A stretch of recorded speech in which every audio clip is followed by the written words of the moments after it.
MLC ఎన్నికల counting చివరి దశకు చేరుకుంది. మూడో రోజు ఓట్ల లెక్కింపు కొనసాగుతోంది. ప్రస్తుతం ఎలిమినేషన్ ప్రక్రియ నడుస్తోంది. ఇండిపెండెంట్ అభ్యర్థి అశోక్ కుమార్ ఎలిమినేషన్ రౌండ్ ముగిసింది.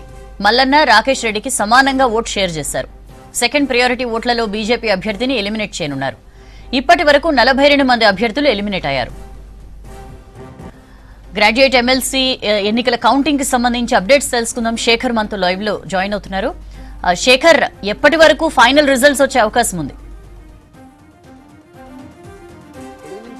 ఉమ్మడి నల్గొండ, ఖమ్మం, వరంగల్ పట్టభద్రుల ఎమ్మెల్సీ ఎన్నికలకు సంబంధించి కౌంటింగ్ ప్రక్రియ ఈరోజు రాత్రి 10 గంటల నుంచి 11 గంటల సమయంలో ముగిసే అవకాశం అయితే కనిపిస్తున్నది. ఇప్పటికే ఓవరాల్గా కౌంటింగ్ ప్రక్రియకు సంబంధించి ఇప్పటి వరకు రెండవ ప్రాధాన్యత ఓట్ల లెక్కింపు జరుగుతుంది. దాంట్లో భాగంగా 44 మంది అభ్యర్థులను ఎలిమినేట్ చేస్తారు. ఇంకా మిగతా అభ్యర్థులందరినీ కూడా ఎలిమినేట్ చేసి వాళ్ళ ఓట్లను ఎవరైతే సెకండ్ ప్రయారిటీ ఓట్లను కలుపుతూ ముందుకు పోతున్న పరిస్థితి అయితే కనిపిస్తుంది. ఇప్పటి వరకు చూస్తే మాత్రం కాంగ్రెస్ పార్టీ అభ్యర్థికి 1,23,873 ఓట్లు, అదేవిధంగా బీఆర్ఎస్ అభ్యర్థికి సంబంధించి 1,04,990 ఓట్లు, ఇక బీజేపీ అభ్యర్థికి వచ్చేటప్పటికి 43,797 ఓట్లు ఇప్పటి వరకు అయితే వచ్చాయి. ఇక అఫీషియల్గా ఇంకా మరికొంతమంది అభ్యర్థులను కూడా ఇప్పటికే ఎలిమినేట్ చేశారు. వాళ్ళ ఓట్లను కూడా సెకండ్ ప్రయారిటీ ఓట్లను కలుపుతూ చేస్తున్నారు. స్వతంత్ర అభ్యర్థి అశోక్ గౌడ్కు సంబంధించి 29,948 ఓట్లు ఉంటే తనని కూడా ఇప్పటికే ఎలిమినేట్ చేశారు. వాళ్ళ ఓట్లను కూడా సెకండ్ ప్రయారిటీ ఓట్లను కలిపారు. దీంట్లో ఎక్కువ శాతం తీన్మార్ మల్లన్నకు వచ్చినట్లుగా కూడా కనిపిస్తున్నది. ఇక మరోవైపు కొంత బీఆర్ఎస్ అభ్యర్థి ఏనుగు రాకేష్ రెడ్డికి కూడా ఓట్లు షేర్ చేసుకున్నారు. ఓవరాల్గా చూస్తే మాత్రం మొదటి రౌండ్లోనూ మొదటి ప్రయారిటీ ఓట్లకు సంబంధించి 4 రౌండ్లలో మొత్తం కూడా లీడ్లో ఉన్న తీన్మార్ మల్లన్న, సెకండ్ ప్రయారిటీ ఓట్ల కౌంటింగ్లో కూడా ప్రతి రౌండ్లోనూ తీన్మార్ మల్లన్నకే కొంత ఎడ్జ్లో వస్తున్న పరిస్థితి అయితే కనిపిస్తున్నది. ఇప్పటి వరకు చూస్తే దాదాపు 18,500కు పైచిలుకు ఓట్లతోటి తీన్మార్ మల్లన్న లీడ్లో ఉన్నాడు. ఇంకా గెలుపు కోటాకు సంబంధించి 31,222 ఓట్లు కావాల్సి ఉన్నది. అదే బీఆర్ఎస్ అభ్యర్థికి అయితే 50,105 ఓట్లు గెలుపు కోటాకు సంబంధించి కావాల్సి ఉన్నది. ఇక ఇప్పుడే మొత్తం కూడా అంటే స్వతంత్ర అభ్యర్థి అశోక్ గౌడ్కు సంబంధించి ఎలిమినేషన్ అయిపోయింది. బీజేపీ అభ్యర్థి గుజ్జల ప్రేమేందర్ రెడ్డికి సంబంధించి ఎలిమినేషన్ ప్రక్రియ ఇప్పుడే స్టార్ట్ అయింది. దానికి సంబంధించి ఇప్పుడే చూడొచ్చు, వాళ్ళైతే ఏజెంట్లు కావచ్చు, వాళ్ళందరూ కూడా సిద్ధమవుతున్నారు. కౌంటింగ్ ప్రక్రియ కూడా ఓవైపు అంటే 3 హాల్స్లో కౌంటింగ్ ప్రక్రియ స్టార్ట్ అయింది.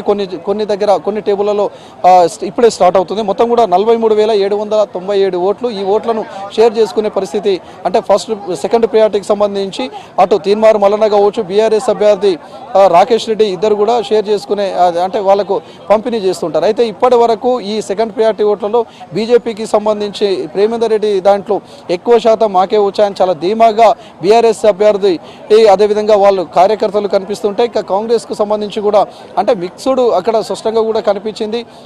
సెకండ్ ప్రయారిటీ ఓట్లు అంటే ఫస్ట్ ప్రయారిటీ ఓట్ల కౌంటింగ్ అప్పుడు చాలా స్పష్టంగా కూడా బ్యాలెట్ పేపర్ కనిపిస్తుంది, జంబో బ్యాలెట్ పేపర్ కనిపిస్తుంది. మొదట ఫస్ట్ ప్రయారిటీ చూసిన తర్వాత సెకండ్ ప్రయారిటీని కూడా అక్కడున్న అధికారులు కావచ్చు, అదేవిధంగా అక్కడున్న ఏజెంట్లు కావచ్చు, ప్రతి వాళ్ళు కూడా దాన్ని పరిశీలిస్తూ ఉంటారు. దానిలో భాగంగానే మిక్స్డ్గా కనిపించింది. అటు అంటే వన్ సైడ్గా ఎక్కడ కూడా పడలేదు అని చెప్పేసి కూడా కనిపిస్తుంది. మరోవైపు బీజేపీకి సంబంధించి ఇక్కడ స్పష్టంగా కూడా ఒకటి కనిపిస్తుంది. ఏంటంటే బీజేపీ కరుడుగట్టిన బీజేపీ వాదులు ఎవరైతే ఉంటారో వాళ్ళు కూడా ఫస్ట్ ప్రయారిటీ మాత్రమే వేశారు. సెకండ్ ప్రయారిటీకి అవకాశం కూడా ఇవ్వలేదు.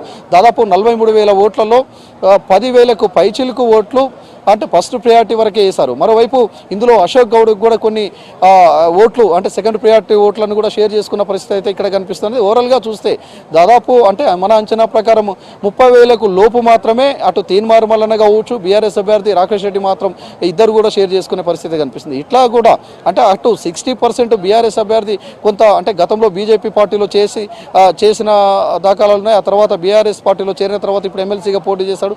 ఆ కార్యకర్తలు కూడా తనను ఆదరిస్తారనే నమ్మకంతో తనున్నాడు కాబట్టి 60% అవసరమైతే 70% తనకు వచ్చినప్పటికి కూడా దాదాపు 10,000కు పైచిలుకు అంటే 5,000కు పైచిలకు లీడ్లో తీన్మార్ మల్లన్న స్పష్టంగా కూడా అంటే ఉండే అవకాశం కనిపిస్తుంది. ఆ తర్వాత అంటే ఈ బీజేపీ అభ్యర్థి గుజ్జల ప్రేమేందర్ రెడ్డిని ఎలిమినేట్ చేసిన తర్వాత కూడా 50+1 అంటే 50% కోట ఎమ్మెల్సీ గెలుపుకు సంబంధించిన కోట రాకపోతే మళ్ళీ బీఆర్ఎస్ అభ్యర్థి రాకేష్ రెడ్డిని కూడా ఎలిమినేషన్ చేసే ప్రక్రియ జరిగే అవకాశం అయితే ఇక్కడ స్పష్టంగా కనిపిస్తుంది.